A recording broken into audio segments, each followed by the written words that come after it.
La pandemia ha contribuido a generar cambios importantes en algunas ciudades. Por ejemplo, París está transformando su avenida más famosa, los Campos Elíseos, reduciendo el espacio para automóviles a la mitad para así ampliar la circulación de peatones y bicicletas, además de plantar muchos más árboles. Esto a la par de que su alcaldesa se comprometió a reducir a la mitad el número de estacionamientos en toda la ciudad. ¿Qué está pasando en nuestras ciudades en términos de movilidad? Sobre ello platicamos hoy en Ahora Futuro, México y el Mundo. México tiene futuro y su futuro está en tus manos. La mejor manera de predecir el futuro es crearlo. Los avances científicos y tecnológicos han hecho que cambie nuestro estilo de vida, la forma de trabajar e incluso en la que nos relacionamos. La capacidad de educarnos a través de Internet, de transportarnos en vehículos autónomos, de modificar el genoma humano para evitar enfermedades, así como el uso intensivo de las energías renovables y de la inteligencia artificial nos permitirán alcanzar mejores niveles de vida. Pero ¿seremos capaces de incorporar a todos o generaremos sociedades más polarizadas? De esto se trata Ahora Futuro, México y el Mundo.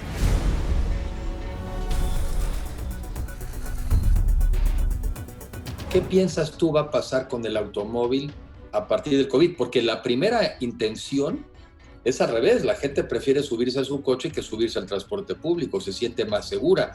Y era algo que queríamos ya combatir y era algo contra lo que estábamos. No es que estuviéramos en contra del automóvil, lo que queremos es una movilidad más combinada, donde puedas también utilizar la bicicleta en los últimos 5 kilómetros. ¿Qué va a pasar ahí? El transporte público perdió un 70% de su demanda justamente porque sí recibió como una especie de satanización, o sea, la gente decía, es un espacio cerrado, viaja muchísima gente, es el lugar propicio para que yo me contagie de COVID.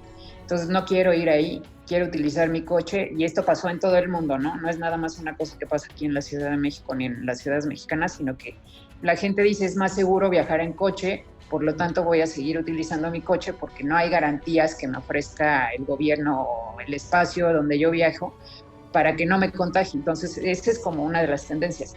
Por otro lado, lo que sí se ha disparado y que sí es muy interesante es el transporte individual, pero por medio de bicicletas, ¿no? Muchas empresas también recibieron el golpe de la pérdida de la demanda porque hubo un momento donde la ciudad se paralizó totalmente con el encierro. Sin embargo, después de que ya empezaron a abrir un poco como los comercios y que ya tenemos un poco más de actividad, mucha gente empezó a utilizar muchísimo la bicicleta.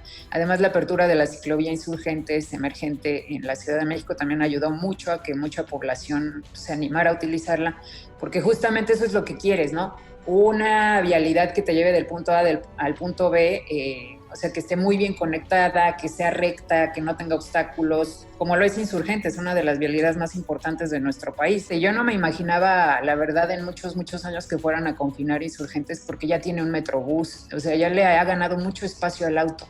El reto de haber implementado esta ciclovía emergente a mí me parece muy interesante desde la perspectiva movilidad. El transporte público sí tiene razón que es un problema, porque también leía yo algún artículo en Nueva York. Hay varias veces que el metro está a punto de quebrar y es otra vez el caso, porque la gente, como tú bien dices, no se quiere subir ahí. Pero bueno, si no, ¿cómo podríamos evitar esto que tú dices, la satanización del transporte público? Pues definitivamente, o sea, en la Ciudad de México, de todas formas, muchos usuarios siguen usando el transporte público porque siempre ha sido así, es muy barato, es dentro de lo que cabe bastante confiable. El 70% de los viajes, perdón, el 50% de los viajes se hacen en transporte público, microbuses, metro, etcétera. Y pues esto sí es, o sea, el tratar de invitar a que más población confíe en el transporte requiere grandes inversiones, ¿no? O sea, porque hoy en día las tarifas que se pagan, lo que se pagan los microbuses para transportar a tanta gente, la verdad es muy bajo.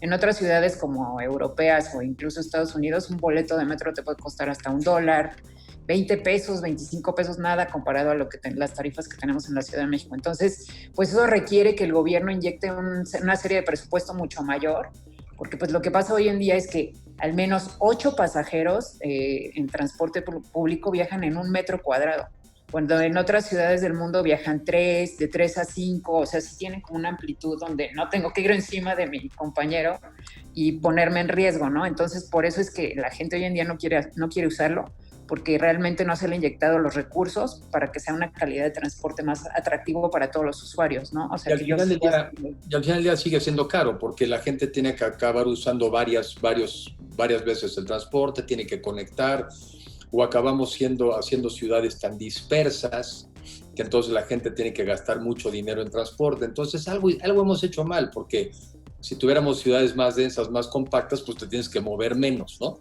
Yo recuerdo, no me acuerdo del año cuándo fue, tú eres mucho más joven que yo, pero me acuerdo en algunos, pudo haber sido los 70s, sí, que salieron los delfines, como el gran primer, no sé, camión grande de transporte y de cierta categoría, que me imagino que entre otras cosas lo que pretendía era también invitar a muchas personas que estaban más habituadas al coche a utilizar un transporte público más digno. O sea, como que falta esa invitación.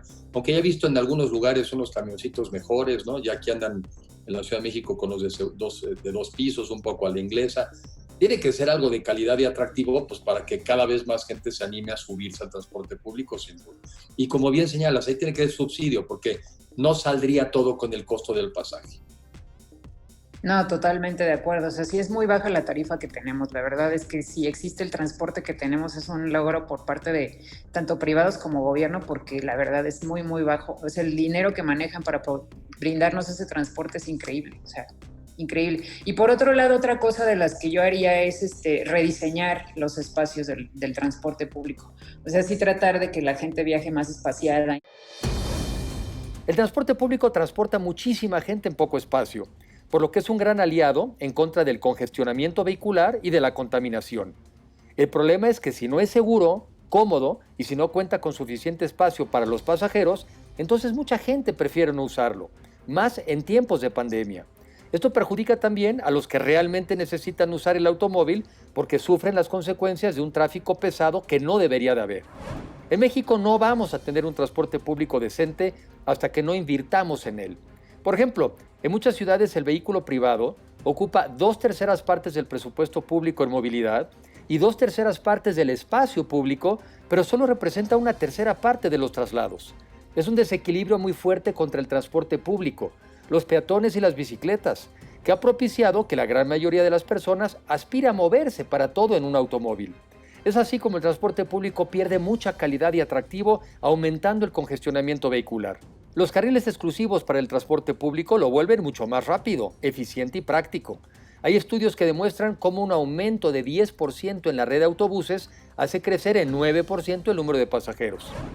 En la ciudad de Seattle, en Estados Unidos, se han comprometido a agregar 90 nuevos carriles exclusivos para autobuses, y es la metrópolis estadounidense con más incremento en los proyectos de modernización del tránsito por habitante, la que registra la mayor caída en el número de viajes en vehículo con un solo pasajero y la que más ha reducido la adquisición de automóviles. En otras ciudades se están haciendo esfuerzos similares. En San Francisco se está transformando algunas avenidas como la emblemática Market Street para permitir únicamente autobuses, bicicletas y peatones.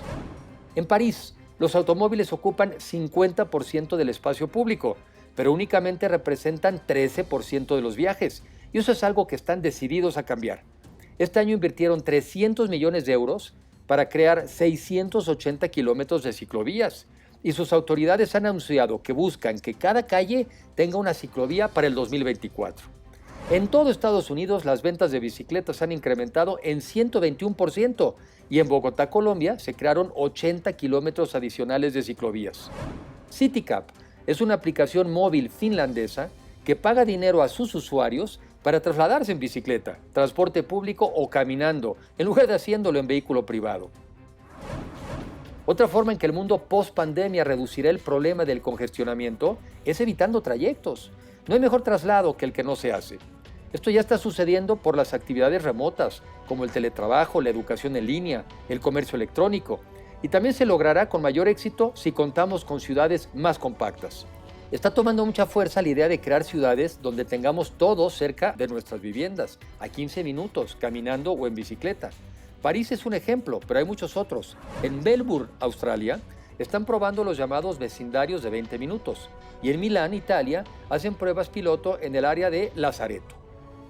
En las ciudades de 15 minutos, los edificios son multipropósitos. Por ejemplo, las escuelas podrían utilizarse para actividades diferentes durante el fin de semana. También son ciudades con menos muros divisorios, donde la gente convive en los espacios públicos y se comparte la ciudad en lugar de segmentarla. Otro tema que mencionas tú en este artículo, hablas de irse más al comercio local y menos a estos centros comerciales masivos, menos al tema de los moles. A ver, platícanos un poco de eso, cuando también hay que reconocer, creo, que los malls en México también se volvieron como el equivalente o el sustituto al parque público que no existe. O sea, hay muchas personas que ves en los malls y los ves sin bolsa, andan paseando, andan caminando, andan dando la vuelta. Bueno, principalmente porque creo que al hacer centros comerciales, incluso en estaciones de transporte CETRANS, o sea, este mall que existe en torno a... Es como hemos tratado de rescatar esos espacios. A mí me parece equívoco porque lo único que estamos haciendo es centralizar la economía. Y además para unos cuantos, porque siempre son las mismas empresas que están en los mismos centros comerciales, las mismas cadenas, o sea, hay unos cuantos que se llevan el dinero y no lo están repartiendo con la gente que vive cerca del mall. O sea, generalmente no puedes poner ni comercio informal ni nada, hay mucha vigilancia y está padre porque pues sí, obviamente en el centro comercial es el único lugar donde los niños pueden caminar sin estar viendo si viene un coche o algo, es como un lugar seguro. Pero ¿cómo hacer que estos espacios se abran a la comunidad y que la comunidad también se pueda beneficiar de este comercio que incluso ellos mismos pueden generar? Cómo incluso hacer que la comunidad también sea más segura, porque pues este número de gente que se está paseando en el centro comercial se puede pasear a lo largo de las calles, ¿no? Un ejemplo de esto es Nueva York. Manhattan totalmente vive de sus corredores comerciales que tienen a lo largo de todas las avenidas dentro de la ciudad. Y no necesariamente un mall, o sea, es rara vez, incluso en invierno, que te metas a un mall en Manhattan. Lo que haces es ir al corredor tal, porque ya sabes que en ese corredor existe la tienda que buscas. Sí, tenemos un modelo que pareciera que hubiéramos copiado de las áreas. Hemos hecho en nuestras ciudades el modelo suburbano de las ciudades americanas. Porque en las ciudades americanas, en los centros, pues tampoco existen luego muchos de esos malls, es más de los suburbios. Y efectivamente, quizá el modelo europeo, que finalmente Manhattan es una ciudad en ese sentido europea, el modelo europeo es la calle, todos los comercios están en el primer piso, ¿no? Está lleno de comercios. Ya en los siguientes pisos pueden ser oficinas o en los siguientes pisos incluso viviendas. Entonces, como tú bien señalas, sabes a qué tienda ir o incluso hay zonas de tiendas donde hay ciertas cosas. Y lo que yo capto de aquí que tú señalas es que es la manera de dispersar también los recursos por la calle, ¿no? En lugar de concentrarlos en un lugar y entonces ya todos los demás no tienen razón de ser. Y además creo que el COVID sí ha disparado de cierta forma el comercio local, sí lo ha promovido, porque la gente como ya no quiere desplazarse largas distancias, ya no quiere tomar el transporte público, ya busca entre sus locales pues, subsanar las necesidades que tiene. Entonces creo que es algo que sí tenemos que seguir empujando. Muchas ciudades se están reinventando para que en el mundo post-COVID la movilidad sea mucho más equilibrada, con mejor transporte público e infraestructura, como ciclovías y banquetas anchas, para que más personas puedan optar por la movilidad activa. Así, los que realmente necesitan usar el vehículo privado lo harán en mejores condiciones. Necesitamos promover ciudades más compactas, donde la gente conviva más en los espacios públicos abiertos y requiera menos de traslados largos, además de vivir en ciudades verdes que atraigan y retengan el talento, siendo más vibrantes y mucho más atractivas.